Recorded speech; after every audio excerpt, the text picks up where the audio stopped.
Monsieur Michel Serres, bonsoir, asseyez-vous, je vous en prie. C'est un grand plaisir et un immense honneur que vous nous faites d'être là pour ouvrir notre 33e congrès.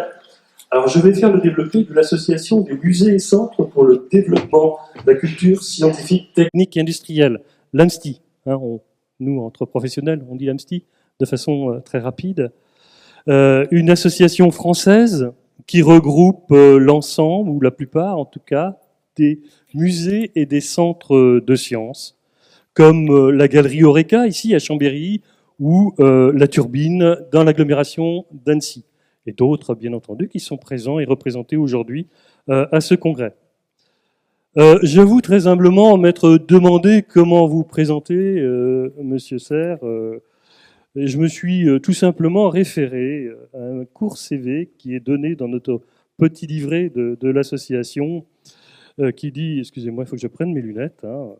Malheureusement, je ne l'ai pas fait ce matin et là, je me vois contraint de le faire. Vous votez les miennes.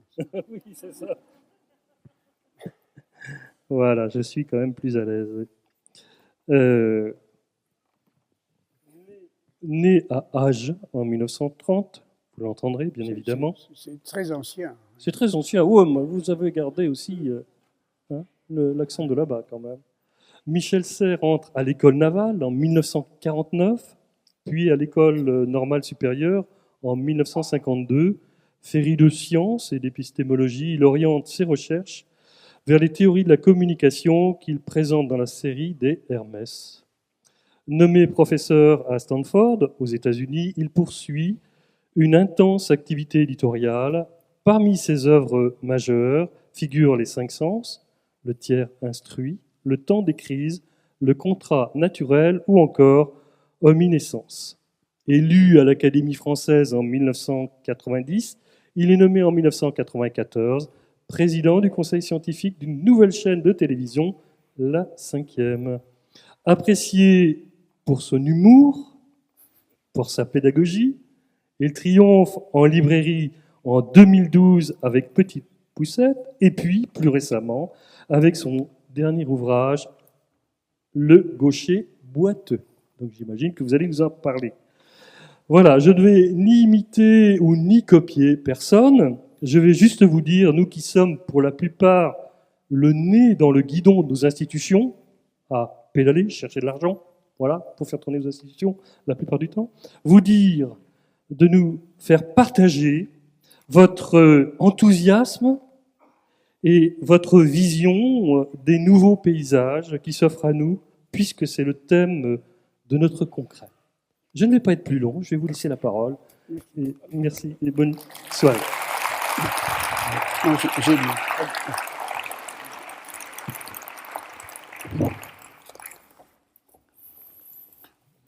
Un savant, un scientifique, nous l'appelons aujourd'hui un chercheur, Centre national de la recherche scientifique.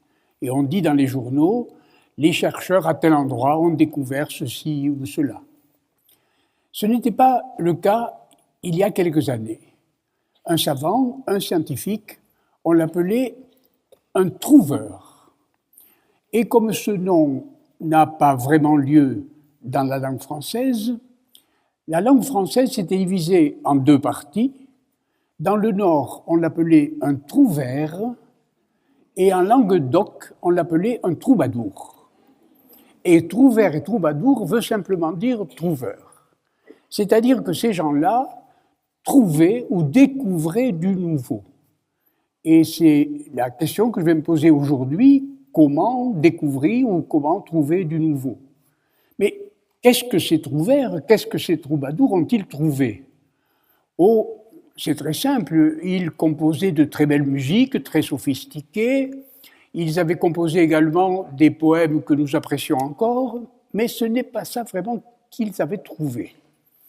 Ils avaient peut-être trouvé, eux, les poètes ou les musiciens, quelque chose qu'ils ne cherchaient pas.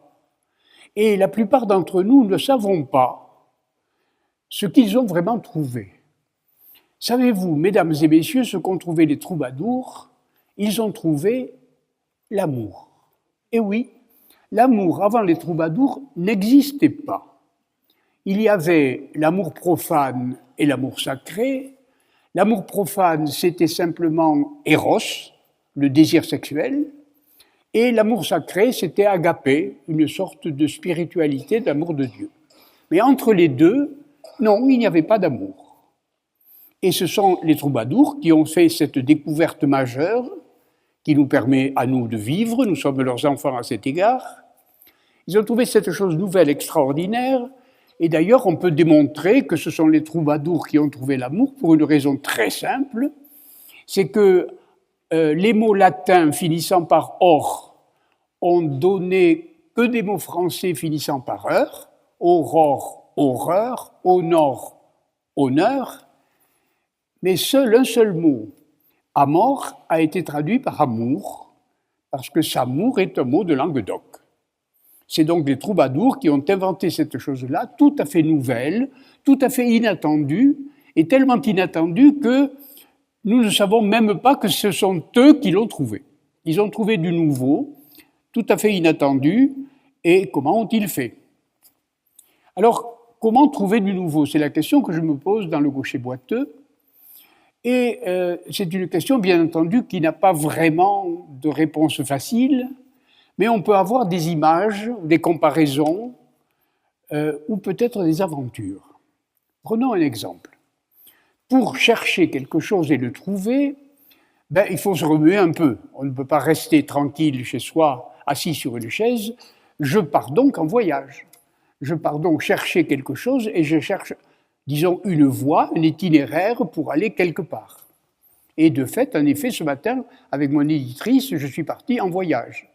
Je suis parti de la gare de Lyon et je suis allé à Chambéry. Pour aller à Chambéry, j'ai pris un ticket de chemin de fer qui m'a amené à Chambéry. Eh bien, la voie de chemin de fer qui va à Chambéry va toujours à Chambéry, terminus du train. Donc, il n'y a pas vraiment du nouveau, sauf que vraiment, j'étais déjà allé plusieurs fois à Chambéry pour admirer les très belles architectures de la vieille ville, très bien, ou les montagnes alentour. Mais ce n'est pas ça un voyage. Un voyage, ce n'est pas aller chercher ce qu'on avait prévu. Ce qui est intéressant dans un voyage, c'est l'imprévu, c'est l'inattendu. C'est qu'on découvre à Chambéry quelqu'un qu'on n'avait pas vu depuis 26 ans, ah, c'est donc vous, ou quelque chose qui était parfaitement imprévu sur notre route. Et quand on revient chez soi, on dit « j'ai vraiment réussi mon voyage parce que j'ai trouvé quelque chose qui était inattendu dans mon programme ». Donc, la découverte dépend du programme, parce qu'on travaille beaucoup sur le programme, mais tout d'un coup, ça bifurque du programme. Comme si je ne marchais pas droit, comme si j'étais boiteux, vraiment boiteux. C'est-à-dire que j'ai fait un pas de travers. Et j'ai trouvé à Chambéry des personnes ou des choses dont je ne pouvais pas imaginer que je découvrirais là. Bon, ça c'est un exemple banal, mais il y a des exemples extrêmement illustres.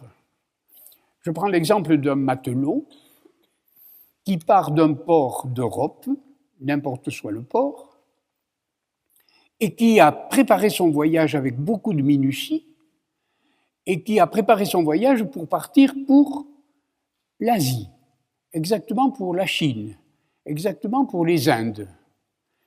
Mais il a l'idée qu'il va chercher les Indes un peu différemment des autres. Alors le voilà parti en voyage, et de fait, après plusieurs jours de difficultés sous les alizés, terre, le voilà qui aborde en effet un rivage. Et il se dit, j'ai découvert les Indes. Eh bien non, il avait découvert l'Amérique. Il était parti pour l'Asie et il découvre l'Amérique. Il était parti pour, disons, l'Est et il découvre l'Ouest. Non, il était parti pour l'Ouest pour trouver l'Asie de l'autre côté.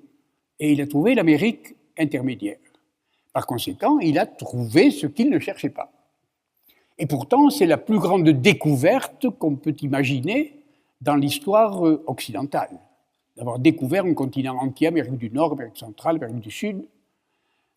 Et voilà du nouveau. C'est très simple, on appelle ça le Nouveau Monde. D'ailleurs, dans ce Nouveau Monde, on l'a appelé pendant plusieurs siècles les Indes occidentales, n'est-ce pas? Et il y a même un quartier de Montréal qu'on appelle encore la Chine, parce que les navigateurs pensaient arriver en Asie. Donc, vous voyez, le voyage réussi, c'est-à-dire la découverte du nouveau, c'est vraiment une bifurcation. C'est-à-dire que Christophe Colomb croyait aller à droite, il est allé à gauche. Était-il gaucher? Voilà, c'est la question. Gaucher boiteux, vous le voyez arriver assez vite. Un autre exemple, un peu moins connu, si vous voulez, de nouveau, voilà un matelot qui part en voyage. Il part faire à la voile, disons, le tour du monde, n'importe quoi. Le vent est bon, la mer est belle, la visibilité est totale. Et puis arrive un petit pépin, une sorte de grain un peu fort. Et puis les choses tournent mal, et puis on fait naufrage. Et puis les matelots et les compagnons sont tous morts noyés. Et puis le voilà sur un radeau, et puis il est un peu perdu sur la mer Jolie, et tout d'un coup, terre, il trouve une terre. Et là, une fois abordé, il monte sur un sommet, île ou continent, ah non, c'est une île, et le voilà sur une île, et il reste là 1 an, 2 ans, 10 ans, 20 ans, il s'appelle Robinson. Il s'appelle Robinson, et voilà que, ah mon Dieu, je parle des choses anciennes, je devrais parler du numérique. En effet, quand j'ai donné à ma petite fille Robinson Crusoe à lire, elle me l'a rendu en me disant « Tu vois, Pépé, ce qui arrive lorsqu'on oublie son portable. » Et je lui ai dit « Mais non, Irène, ce n'est pas ça. Une île déserte, ce n'est pas une île où on a oublié son portable. C'est une île où il n'y a pas de réseau. » Vous voyez ? Et voilà que tout d'un coup, vous êtes ramené au contemporain. Et donc, j'insiste encore, le voyage est quand même, d'une certaine manière, l'image, la bonne image de la recherche. Je pars en voyage, j'ai un itinéraire. D'ailleurs, en bon français, méthode est d'une racine grecque qui veut dire le chemin. Je suis un chemin. Et ce chemin, ben voilà, il a bifurqué. Pour le matelot, ça a été l'île déserte. Pour ce grand navigateur qui était Christophe Colomb, ça a été l'Amérique elle-même. Alors, de nouveau, je pose la question, c'est bien beau que vous me donniez des exemples, mais dites-moi comment trouver du nouveau. Ce mot « nouveau » revient sans cesse. Eh bien, comment trouver du nouveau ? Je vais, pour le moment, et pour commencer, m'adresser non pas à des exemples historiques, non pas à tel chercheur, non pas à Pasteur, non pas à Einstein, non pas à Newton, mais au monde tel quel. Je regarde le monde. Et depuis quelque temps, les savants, les scientifiques, savent raconter une immense histoire. Et cette histoire, je l'ai appelée à un moment le grand récit, c'est-à-dire ce grand récit qui commence à la naissance même de l'univers, c'est-à-dire au Big Bang, et le Big Bang explosant, toute une histoire se développe jusqu'à nos jours pendant au moins 15 milliards d'années. Mais qu'est-ce qui se passe pendant ces 15 milliards d'années ? Eh bien, les scientifiques me le disent et me le racontent. C'est un extraordinaire récit, un extraordinaire récit de voyage aussi. C'est que, au cours de ces 15 milliards d'années, à partir du Big Bang, alors ont commencé à se déployer dans l'univers des galaxies, des étoiles, des corps célestes, toutes sortes de singularités astronomiques qui sont toutes différentes et toutes nouvelles. Et alors, qui invente du nouveau ? Ben, le monde. L'univers invente du nouveau. Et ce nouveau est tellement extraordinaire qu'il n'y a aucune galaxie qui se ressemble, aucune étoile qui se ressemble. Il y en a des vertes, il y en a des bleues, il y en a des rouges, il y en a de toutes les couleurs, etc. Et puis il y a aussi des planètes, et aucune planète ne se ressemble. Il y en a certaines qui peuvent être élues pour une vie éventuelle, d'autres qui ne sont pas éligibles pour une vie éventuelle. Et parmi ces planètes-là, il y en a une sur laquelle il s'est passé quelque chose, mais d'absolument nouveau, d'inattendu, d'imprévisible.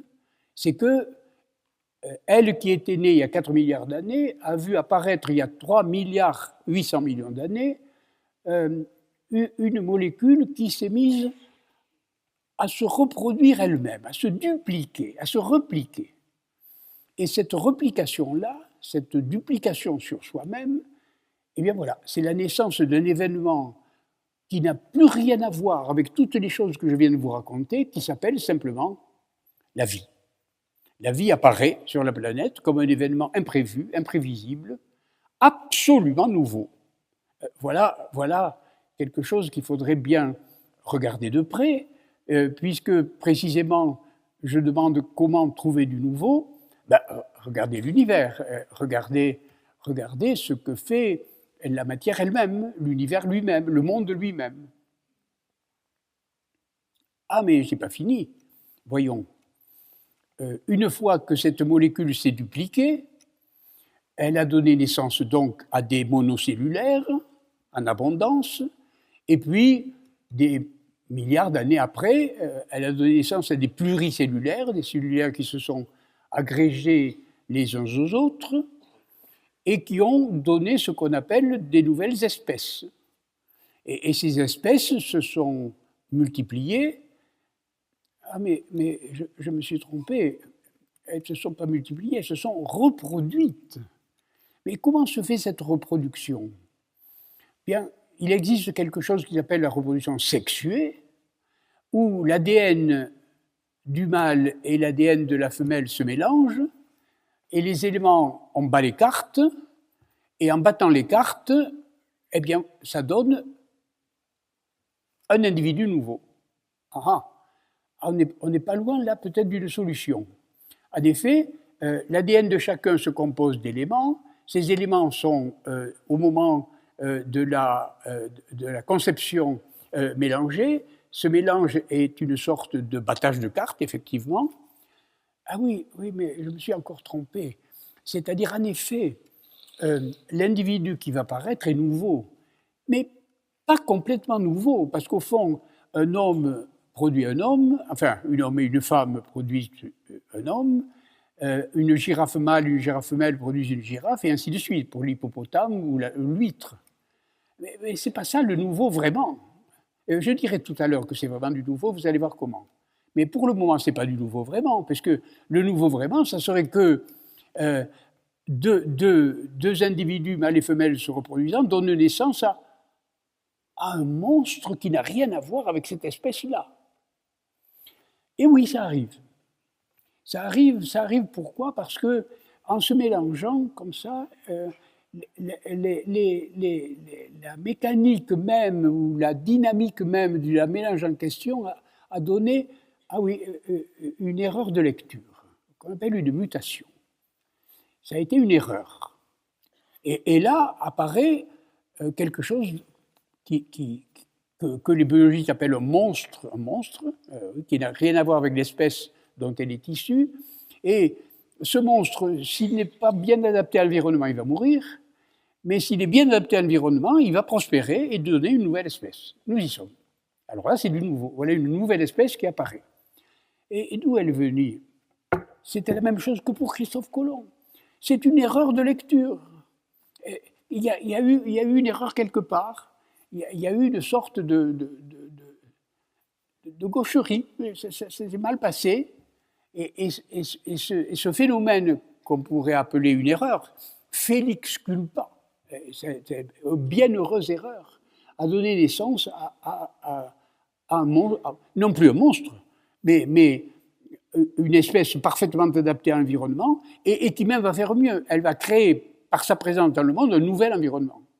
Non seulement elle est nouvelle comme espèce, mais elle invente un nouvel environnement.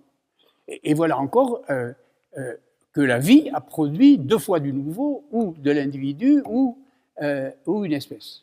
Et par conséquent, pour le moment, je n'ai pas posé la question « qui invente du nouveau ?» J'ai presque posé la question « quoi invente du nouveau ?» Puisque je regarde la vie, elle ne fait que ça. Elle ne fait que ça. Et d'ailleurs, en passant, faisons un hommage triomphal à nos compagnes féminines qui, lorsqu'elles accouchent, et j'en appelle à toutes celles dans la salle qui ont eu cette expérience miraculeuse qu'est un accouchement, à la minute même où l'enfant sort de son ventre, elle ne peut pas prévoir qui ça sera. Elle est en attente d'un événement qui est évidemment plus ou moins prévu, mais qui pour elle est parfaitement nouveau, et qui pour le père est aussi complètement nouveau. Et cet enfant, il sera blond, il sera brun, cet enfant sera génial, sera imbécile, cet enfant sera président de la République, hélas, ou plutôt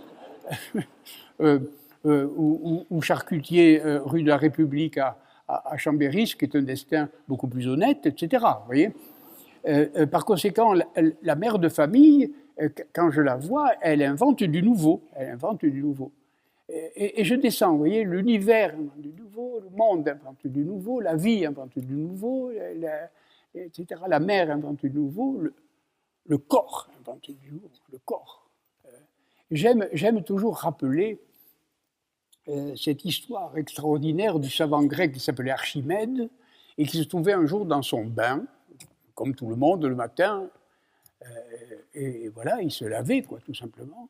Et puis tout d'un coup, pris d'une intuition soudaine, il sort dans la rue en criant « Eureka, Eureka, j'ai trouvé !» Il était tout nu dans la rue, tout le monde le regardait tout nu dans la rue, et il avait simplement découvert que son corps, quand il était dans la baignoire, était plus ou moins sollicité par une force menue qui le faisait plus ou moins flotter, et flotter d'autant mieux que l'eau était salée, et d'autant plus mal que l'eau était douce, mais enfin, il y avait une force là, et tout d'un coup, il a senti dans son corps, c'est le corps qui avait trouvé quelque chose. Le corps lui-même avait trouvé cette sorte de nouveauté qui lui a fait crier « Eureka, Eureka, j'ai découvert ». Voilà donc une série d'exemples que j'admire et que je voudrais imiter. Voulez-vous imiter? Voulez-vous inventer? Voulez-vous trouver du nouveau? Mais observez le monde. Faites de la science. Regardez les galaxies. Regardez les planètes. Regardez le climat. Regardez un arbre. Observez une méringésine. Observez les mouvements du corps. Et vous verrez que nous sommes environnés de choses merveilleuses, d'inventeurs partout, de sortes de troubadours partout. Les troubadours sont autour de nous, mais ils ne sont pas forcément humains. Bien entendu, et là je fais une parenthèse dans ma conférence sur le gaucher boiteux, car je parle là du gaucher boiteux. Je voudrais faire une parenthèse en l'honneur des gens qui m'invitent ici et puisque c'est le président qui m'a introduit. Bien entendu, il y a chercher du nouveau, mais il y a aussi diffuser du nouveau. Parce que non seulement quand vous faites de la science, vous êtes chargé d'une invention, vous êtes un troubadour, mais vous êtes aussi un transmetteur. Et dans ce transmetteur, dans cette façon de transmettre, puisque j'ai parlé de très très longue histoire de l'invention et de la nouveauté, je voudrais parler d'une petite histoire de la diffusion scientifique. Parce qu'en effet, qu'est-ce que la science? Ou plutôt, qu'est-ce que la science doit diffuser? C'est les inventions, c'est les découvertes, bref, c'est les nouveautés. Et nous y sommes, de nouveau dans la nouveauté. Il faut donc diffuser autour de nous les nouveautés. Et alors, là-dessus, il faut parler rapidement, je parle là pour les congressistes, il faut parler rapidement d'une histoire un peu connue, mais peut-être qu'il faut rappeler, c'est que jadis, la science ne se diffusait pas comme aujourd'hui. Pourquoi? Écoutez bien le mot, elle se divulguait. Non, pardon, il était interdit de la divulguer. Écoutez-moi, elle était secrète. Cette nouveauté était tellement extraordinaire que les inventeurs voulaient la garder au secret. Et celui qui la divulguait était condamné par la secte ou par le groupe qui l'avait inventé. Et donc divulguer, ça voulait dire divulguer un secret.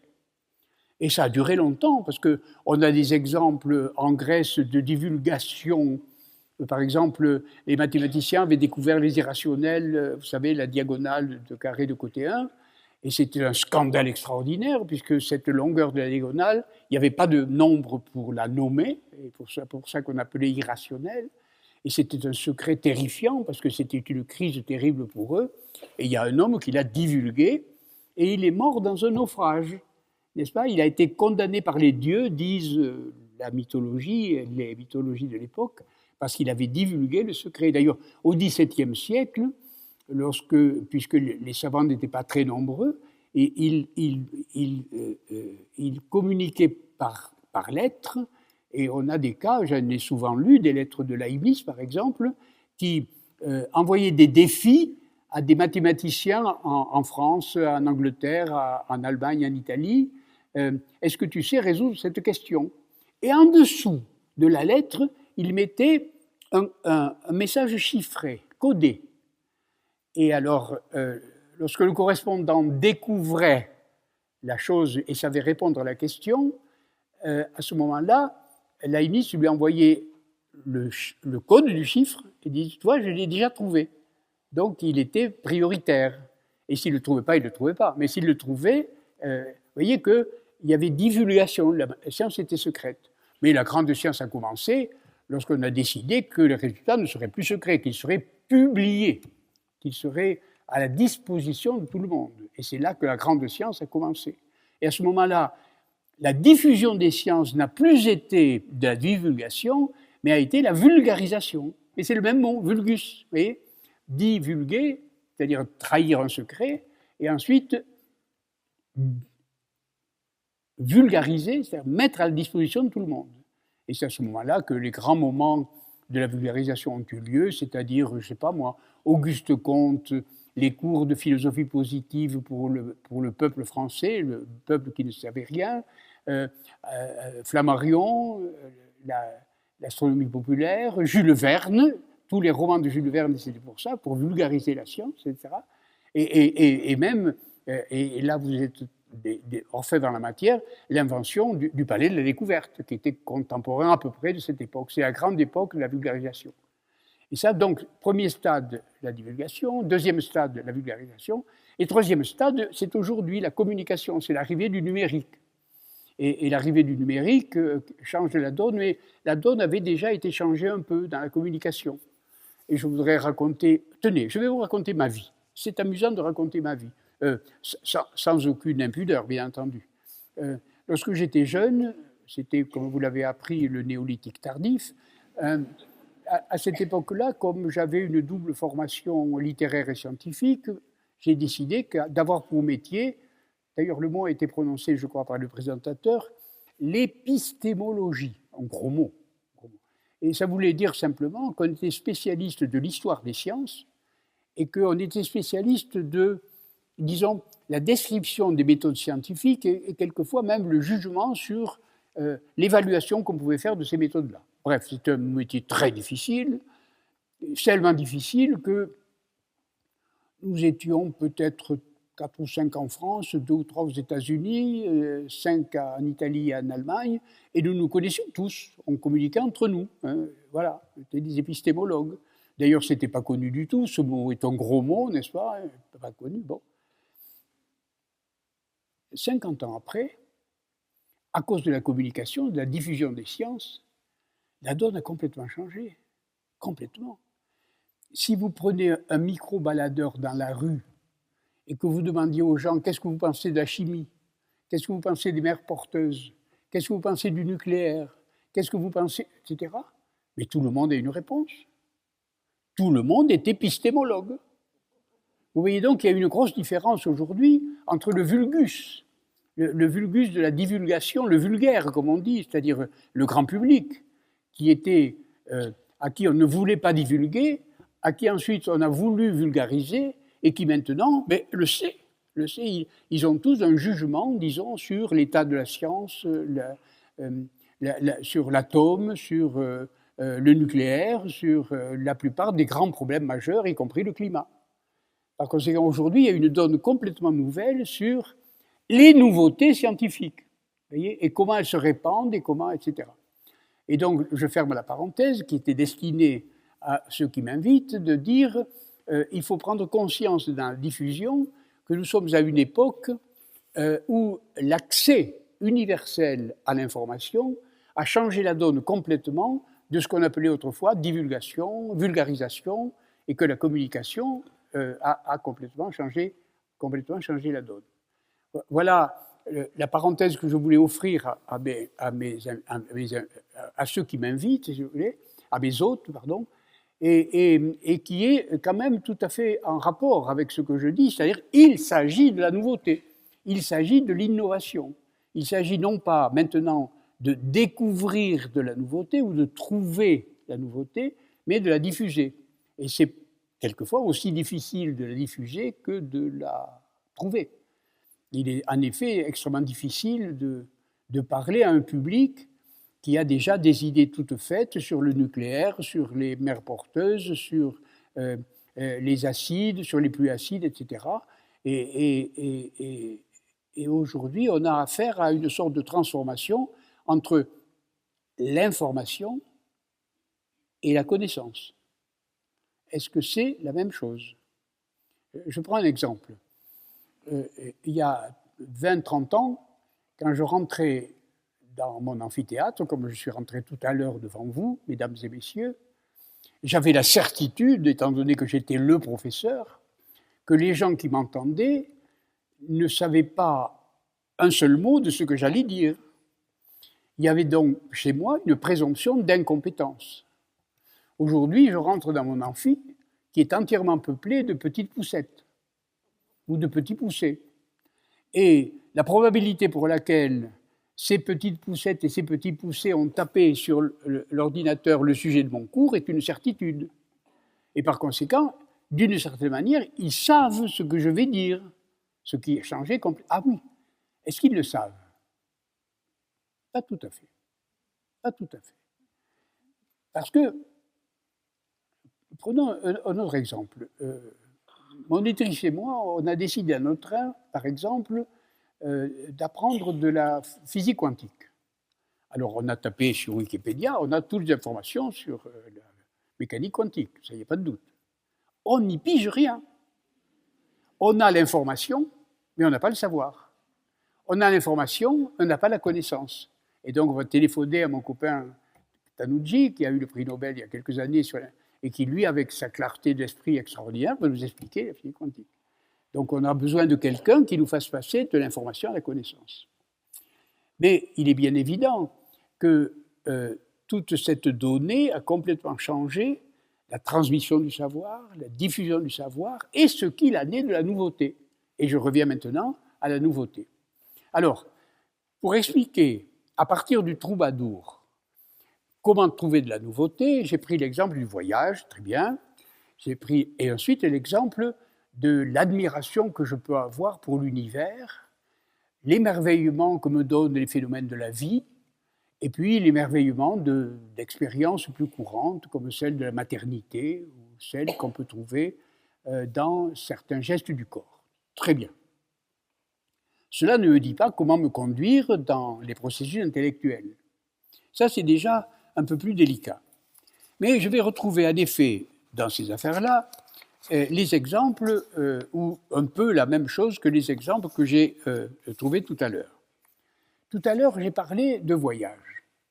Et parlant de voyage, je disais le chemin, je disais la route, je disais la voie. Et en grec, ça se dit méthode. Méthodos, en grec, ça veut dire la voie à travers laquelle, ou la voie par laquelle on va à Chambéry, ou on va à Paris, ou on va quelque part, où on cherche quelque chose. Très bien. Alors, qu'est-ce que c'est cette méthode? On en a plusieurs exemples, la méthode de Descartes, etc. Très bien. Mais, attendez, je préfère être plus concret.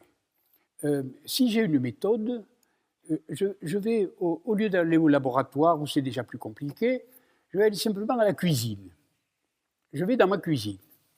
Et je veux fêter aujourd'hui l'anniversaire de ma petite fille et je veux lui faire une tarte. Et je feuillette dans le manuel de pâtisserie la recette de la tarte tatin, par exemple. Et je suis avec beaucoup de soin. Vous savez qu'en cuisine, on peut un peu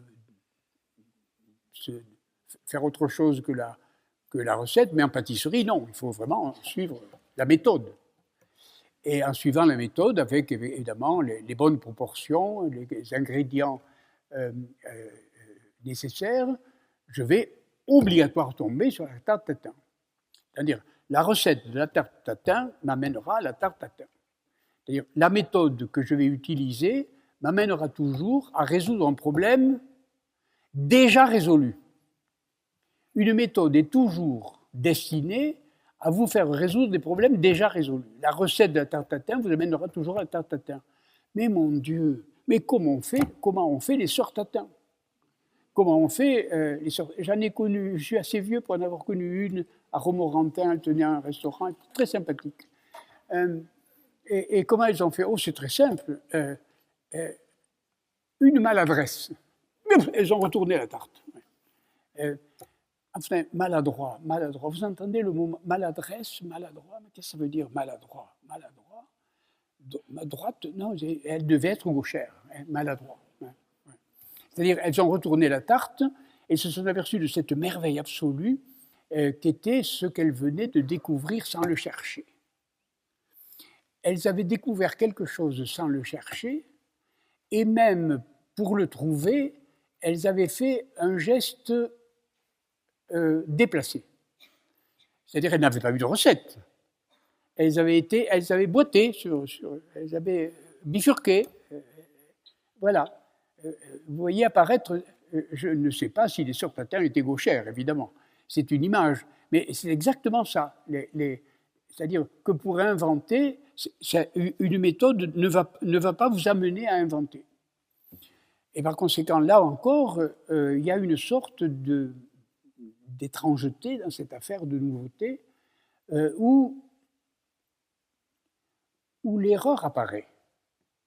L'erreur de Christophe Colomb, l'erreur de Robinson, l'erreur des sœurs tatin, l'erreur. Et l'erreur, alors, serait plus féconde que la vérité? Ah, je le crois. C'est-à-dire, si vous faites une expérience de physique, elle va confirmer votre théorie. Bon. Et vous pouvez en faire 2, en faire 3, en faire 4, elle va confirmer la théorie. Mais elle va confirmer la théorie, point final. La théorie est là. Mais si vous la ratez, l'expérience, c'est autre chose. C'est-à-dire, vous allez vous mettre à chercher pourquoi vous l'avez raté. Et déjà, dès le moment où vous cherchez pourquoi vous l'avez raté, tout d'un coup, vous apercevez qu'il y a un élément imprévu qui vient de se mêler à votre geste, ou qui vient de se mêler aux matières que vous avez traitées. Et par conséquent, tout d'un coup, le fait qu'il y ait eu cette espèce de décalage que donne l'erreur va vous donner tout d'un coup un autre chemin qui a bifurqué et qui, souvent, va vous amener à une découverte majeure, mais on pourrait en citer beaucoup de cas.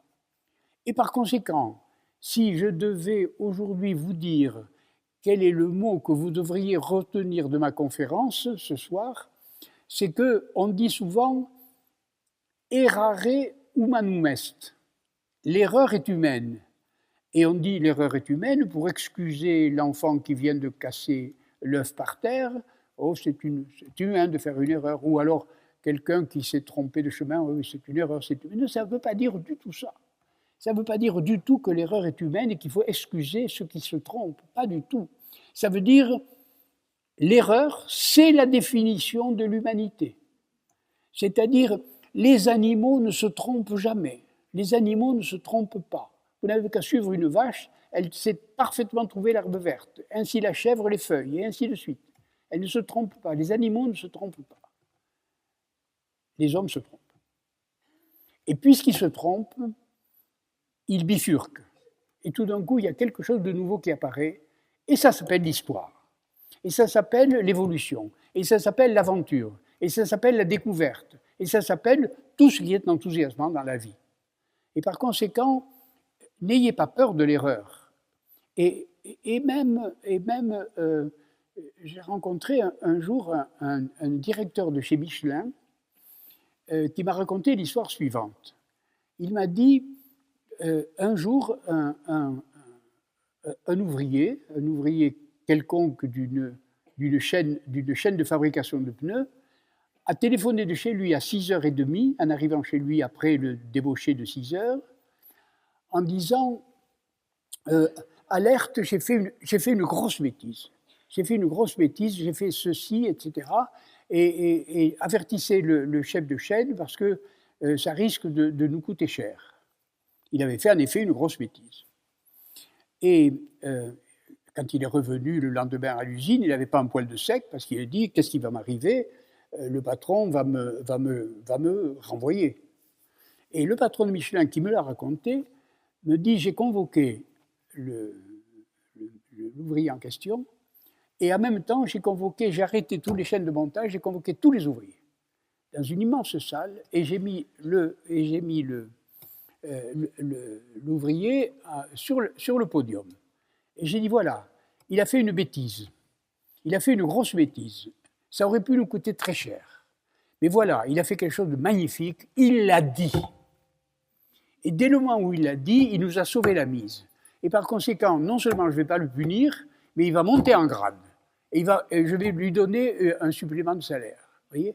C'est-à-dire que, à la fois, l'ouvrier avait averti qu'il avait fait une erreur et qu'il fallait réparer immédiatement la chose, mais d'autre part, du point de vue humain, du point de vue organisationnel, le patron a célébré cet homme-là en disant il a fait une erreur et grâce à ça, il y a eu quelque chose de nouveau qui s'est passé dans l'usine.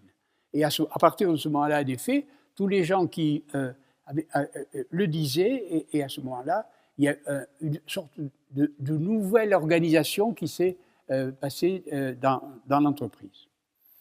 Voilà. Donc, vous voyez, bifurcation, gaucherie, boiterie, c'est un peu les éléments et peut-être un peu les éloges que je peux faire du corps et de l'esprit humain pour résoudre la question, trouver du nouveau. Allons, avançons encore. Il y a un très bel exemple de découverte du nouveau que je voudrais vous confier parce que cet exemple est vraiment sous nos yeux et est vraiment fécond. C'est l'exemple, vous savez tous ce que c'est qu'un grand magasin, vous vous servez souvent à des grands magasins, vous ne savez peut-être pas que le grand magasin a été inventé à telle date, au milieu du 19e siècle, par quelqu'un de très connu, qui a d'ailleurs son nom comme station de métro et qui s'appelle Boucicaut. Ce monsieur Boucicaut, B-O-U-C-I-C-A-U-D, oui, que je raconte longuement dans Le Gaucher boiteux, a inventé le Bon Marché. Et le Bon Marché existe encore, c'est un grand magasin qui se trouve dans un quartier central de Paris, le Bon Marché.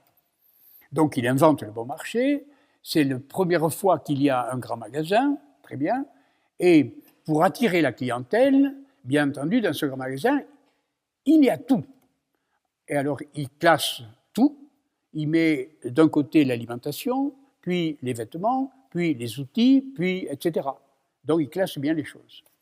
Et le succès ne se fait pas attendre, les gens arrivent en foule au grand marché, au Bon Marché, et il réussit, il fait des chiffres d'affaires extraordinaires, et d'ailleurs, ça a pour conséquence de mettre en danger tous les commerçants alentours, puisque les grands magasins commençaient à ce moment-là. Et un jour, il s'aperçoit, au bout de quelques mois, peut-être 1 an, peut-être 2 ans, que son chiffre d'affaires qui avait cessé de croître se met à plafonner. Et son chiffre d'affaires ne fait que pas bouger. Et il commence à s'énerver, il se dit « mais qu'est-ce qui me manque, qu'est-ce que je dois faire ?» etc. Et soudain, un matin, pris d'une intuition subite, il arrive au Bon Marché et il bouleverse la totalité de ses classifications. Il bouleverse les vêtements en même temps que les outils en même temps que l'alimentation, etc. Il fait de cette classification une sorte de labyrinthe. Et il attend les clients. Et ce qui devait arriver arriva forcément, c'est que la bonne ménagère qui rentre pour acheter une botte de poireaux est forcée de passer par le rayon chandail.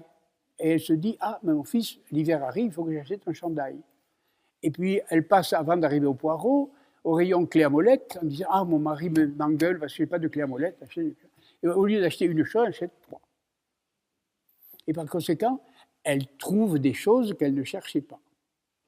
C'est-à-dire que, d'ailleurs, cette technique des grands magasins inventée par Boucicault est une technique imitée depuis par tous les grands magasins, vous l'avez remarqué. C'est-à-dire, quelquefois, vous mettez un temps fou à trouver le chocolat que vous cherchez, parce qu'on vous oblige à passer par un petit labyrinthe qui vous oblige à passer par d'autres choses que vous cherchez et que peut-être vous achèterez en passant et en les voyant. On n'achète pas ce qu'on cherche, on achète ce qu'on voit. Et tout d'un coup, il y a quelque chose dans... Alors, cette histoire de Boucicault, le fondateur du Bon Marché, est racontée en long et en large par Zola dans un roman que je vous conseille de lire et qui s'appelle Pobouille, c'est ça non, c'est pas Pobouille, c'est Le Bonheur des Dames, pardon, mais excusez-moi. Dans Le Bonheur des Dames, c'est d'ailleurs Le Bonheur des Dames, c'est le nom romancé du Bon Marché. Et là, on voit très bien ce que nos amis anglais appellent serendipity, vous savez, la sérendipité. C'est-à-dire que vous êtes en train de feuilleter le dictionnaire pour chercher le sens du mot machin, et puis en feuilletant le dictionnaire, vous trouvez des mots qui vous intéressent encore plus que celui que vous cherchez, etc. Et quelquefois, vous oubliez complètement ce que vous cherchez, parce que vous êtes intéressé par les mots intermédiaires. Oui.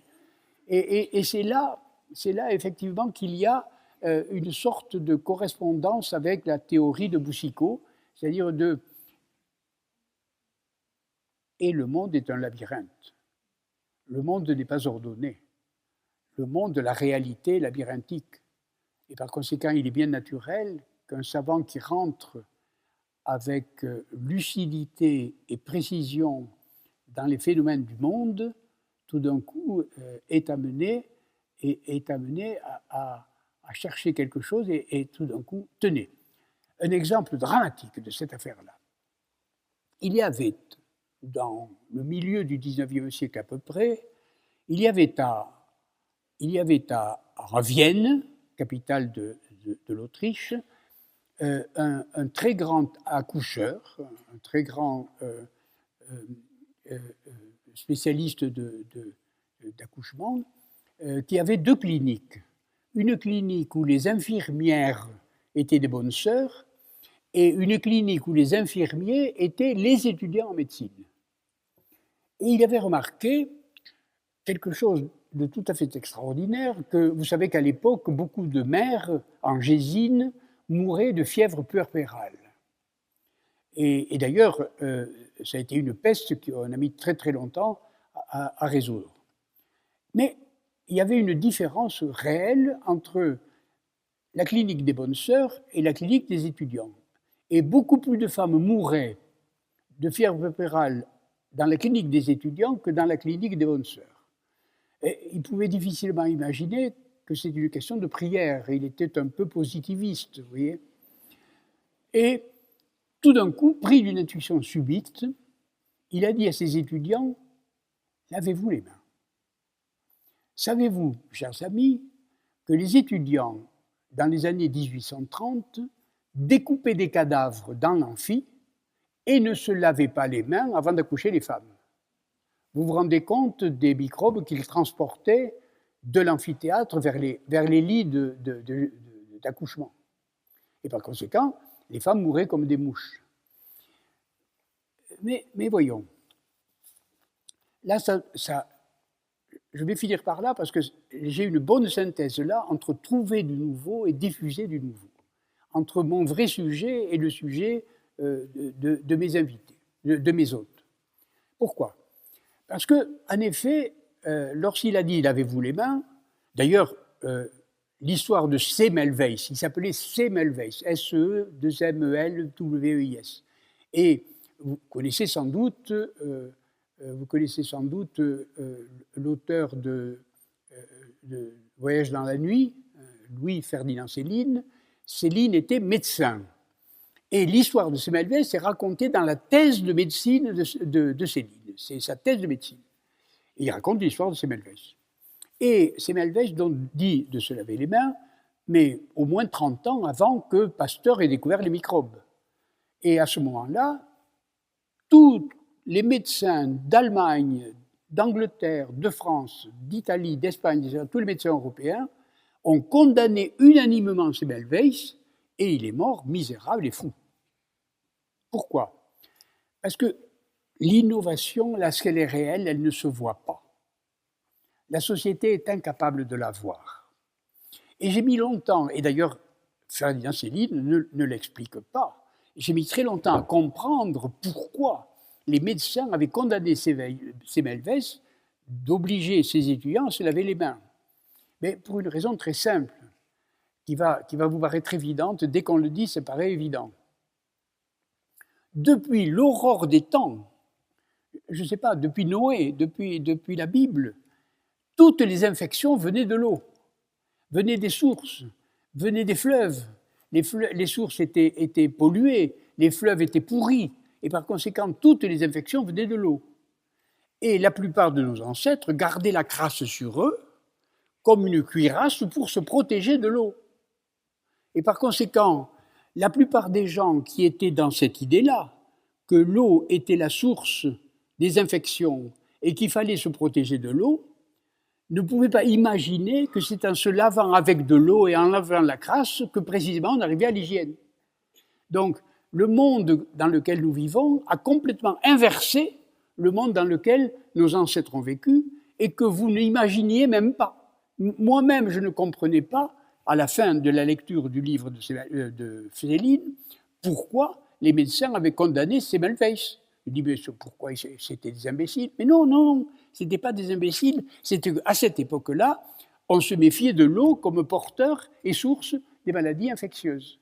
Et par conséquent, il était bien évident que se laver, c'était dangereux. Vous voyez? Et évidemment, dès le moment où Pasteur a inventé les microbes, l'hygiène est devenue évidente. Et par conséquent, là, il y a le côté tragique de l'innovation, le côté difficile ou le côté héroïque de celui qui découvre, c'est que celui qui découvre, il découvre du nouveau. Très bien. Alors, bon, j'ai parlé de bonnes histoires, de la découverte d'Amérique, j'ai trouvé des histoires intéressantes, mais la plupart des innovateurs meurent condamnés, meurent quelquefois fous. Il y a des cas de suicide, des inventeurs qu'on ne comprend pas. Je ne sais pas, le premier qui a trouvé la théorie des plaques, tout le monde s'est moqué de lui, et ainsi de suite. Et par conséquent, lorsque on trouve du nouveau, ce nouveau n'est pas lisible, n'est pas visible par, disons, l'état actuel de la science ou l'état actuel de l'opinion. Et par conséquent, il arrive très souvent que quand on parle d'innovation, et aujourd'hui l'innovation est à la une de toutes les publicités, de toutes les entreprises, etc., vous pouvez rire, parce qu'il n'y a pas une entreprise qui dit qu'elle innove et qui innove vraiment. Parce que si elle innovait vraiment, elle ferait faillite. Ça ne se voit pas. Oui. Et les grandes découvertes, je sais pas, Mendel, qui a découvert les lois de Mendel, a fait des articles, les articles n'ont jamais été lus. Jamais. On a trouvé dans toutes les bibliothèques, les articles n'étaient même pas coupés. Ça n'a jamais été lu. Et ça a été lu au moment où on a découvert vraiment les causes qui indiquaient les lois de Mendel. Et par conséquent, innover, c'est quelque chose d'enthousiasmant, quelque chose de merveilleux, quelque chose qui doit peut-être une des grandes joies de la vie, mais dans la société, ce n'est pas toujours commode d'être innovateur. La plupart des inventeurs ont été vraiment persécutés, comme Semmelweis, je viens de le dire. Voilà donc, mesdames et messieurs, pourquoi j'ai parlé du gaucher boiteux, parce que d'une part, c'est un homme qui a la chance d'être gaucher et d'être boiteux, de découvrir le nouveau, mais il est assez mal fichu et il peut être méprisé par la société. Et par conséquent, dans l'innovation, il y a à la fois du bon et du mauvais, mais il y a toujours du bon, il n'y a que du bon, mais il n'est pas lisible par la société très souvent. Merci beaucoup.